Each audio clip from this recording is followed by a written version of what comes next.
Bene data bakundwa b'umwami Yesu Kristo, mwese abakurikira izi nyigisho tubahaye ikaze mu biganiro bya SAVEUR DIVINE.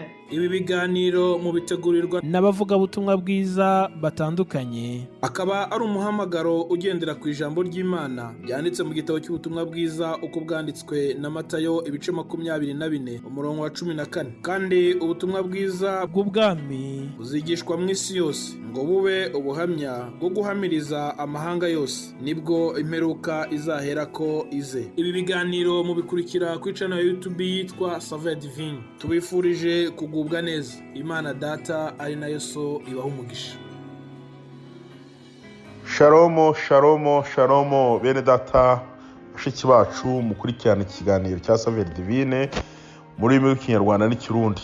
Nongeye kugaruka kandi ku bwa SAVEUR DIVINE. Ngewe muganira uyu mwanya ni Joseph Bagabo, kandi nk'uko maze kwimenyera urubuga rwa SAVEUR DIVINE muri rurimi rw'Ikinyarwanda n'Ikirundi rubategura insanganyamatsiko runaka tuganiraho mu gihe cy'icyumweru. Cy'umweru turimo tuganira rero hejuru y'ibintu bituremerera dukwiye kwiyambura, tukagira ibindi twambara kugira turusheho kuba abagenzi bakwiriye cyangwa se abagenzi banogeye uru rugendo turimo rujya mu ijuru. Bene data bashiki banjye barambanjirije mu cyumweru cy'umweru, uhereye ku munsi wo kwa mbere bagiye bababwira ibintu byinshi bijyanye n'ibyo dukwiye kwiyambura, ariko bavuga n'ibindi byinshi dukwiye kwambara kugira ngo turusheho kugenda neza nk'abagenzi bagana mu gihugu cy'ijuru. Bene data bashiki banjye mwebwe mwumva cyangwa se mutega amatwi iki kiganiro cya SAVEUR DIVINE, ndagira ngo nanjye nunge mu bya bene data, nunge mu bya bashiki banjye bambanjirije. Bavuze intwaro nyinshi, bavuze uburyo bwinshi, bavuze ibintu byinshi dukwiye kwiyambura, ariko batanga n'ingero nyinshi, batanga n'ubundi buryo bwinshi bw'ibyo twakwambara kugira tugende nk'abagenzi bazima bajya mu gihugu cyitwa mu ijuru. Bene data, urugendo twatangiye rufite aho rutangirira kandi rugera naho rugera, rufite intangiriro ukagera n'iherezo. Tukiri muri uru rugendo rero, tukiri muri iyi si, tukiri muri uru rugendo, hari ibintu dutegetswe kwambura, tukagira n'ibindi twambara kugira ngo tuzakikeyo amahoro. Muri rimwe muri bavuze ngo umwambaro wawe urinde neza, amakuba nazo ujye wihangana. Avuga ko hari ibintu byinshi bituma imyambaro yacu igenda ihura n'ibibazo, avuga ngo ariko umwambaro wambaye urinde neza. Tugitangira urugendo rero, hari umwambaro twambaye dukwiye kurinda neza, ntituwambikeho iyindi myambaro, ntituwushyireho iyindi myambaro, ahubwo tukawusukura kugira ngo uwo mwambaro wacu uzagere igihe cyo kugira aho tugera ari umwambaro ukeye. Reka nongere nkwibutse ko mu byahishuwe hari ijambo rivuga ngo mungureho isabune cyangwa se mungureho umuti mubashe kumesa imyenda yanyu kugira ngo murusheho kugenda mumeze neza. Umwambaro twambaye tukimenya umwami Yesu nk'umukiza, ni umwambaro dukwiriye kwitaho, ni umwambaro tudakwiye gushyiraho indi myambaro, ahubwo dukwiye kwiyambura ibindi byose bituma umwambaro wacu wakwangirika cyangwa se nuse neza. Dusomye ijambo ry'Imana riri muri Petero wa 2 ibice 2 umurongo wa 20, hari amagambo numva nagira ngo dufatireho tuganira. Petero wa 2 ibice 2 umurongo wa 20 haravuga ngo niba kumenya neza Yesu Kristo umwami wacu n'umukiza ko arabateye guhunga.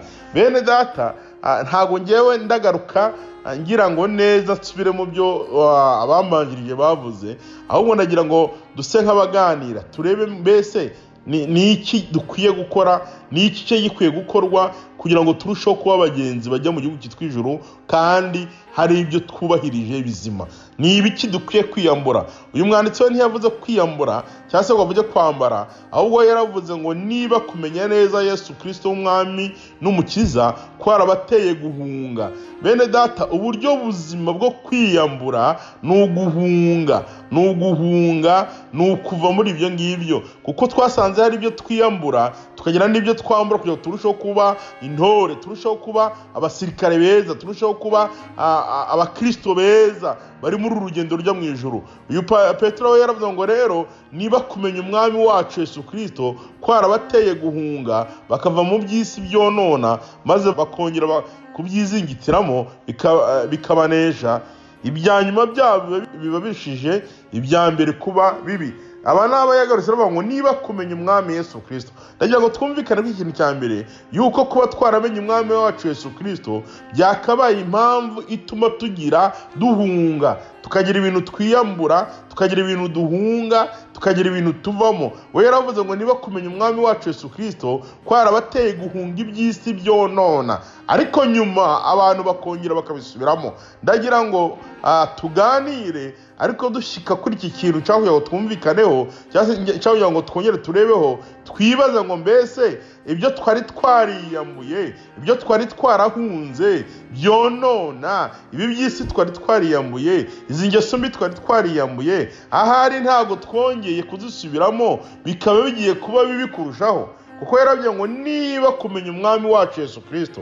Ndagira ngo tuganire ariko twongere twisuzume, turebe ngo mbese tukimara kumenya umwami wacu Yesu Kristo, mwebwe mudukurikirana mwamenye umwami wacu Yesu Kristo, ndakeka ko ari byo mwiyambuye mukimumenya. Abantu bagiye biyambura ibintu byinshi, biyambura ubusinzi, biyambura ubusambanyi, biyambura ububeshyi, biyambura ubujura, barahunga bava muri ibyo bintu. Umuntu ahunga ubusambanyi, umuntu ahunga ubujura, umuntu ahunga ubusinzi, umuntu ahunga ububeshyi, umuntu ahunga uburyarya, umuntu ahunga ibintu byinshi. Kubwo kumenya umwami wacu Yesu Kristo hari ibyo mwiyambuye, hari ibyo mwahunze. None niba mwarongeye mukabisubiramo, nuko yavuze ngo bakava mu by'isi byonona maze bakongera kubyizingitiramo.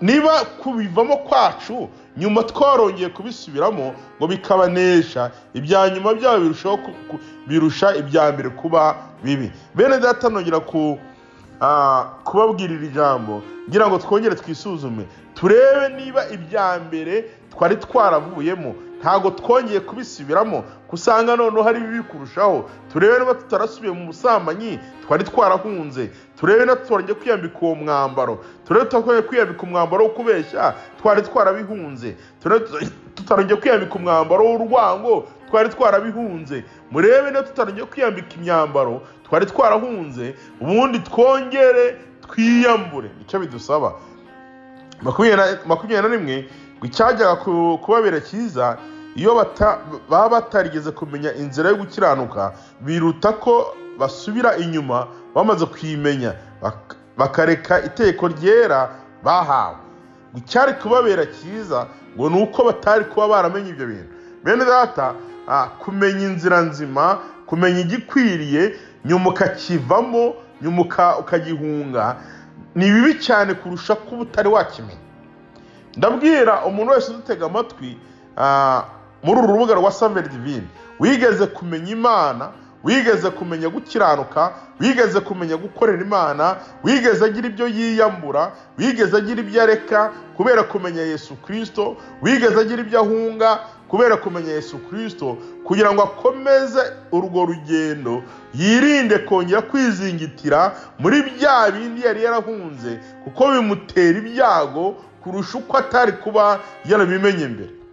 Niba warigeze umenya gukiranuka, komeza ukiranuke, ariko turacyafite amahirwe kuko umwami wacu Yesu Kristo aracyiciye ku ntebe y'imbabazi.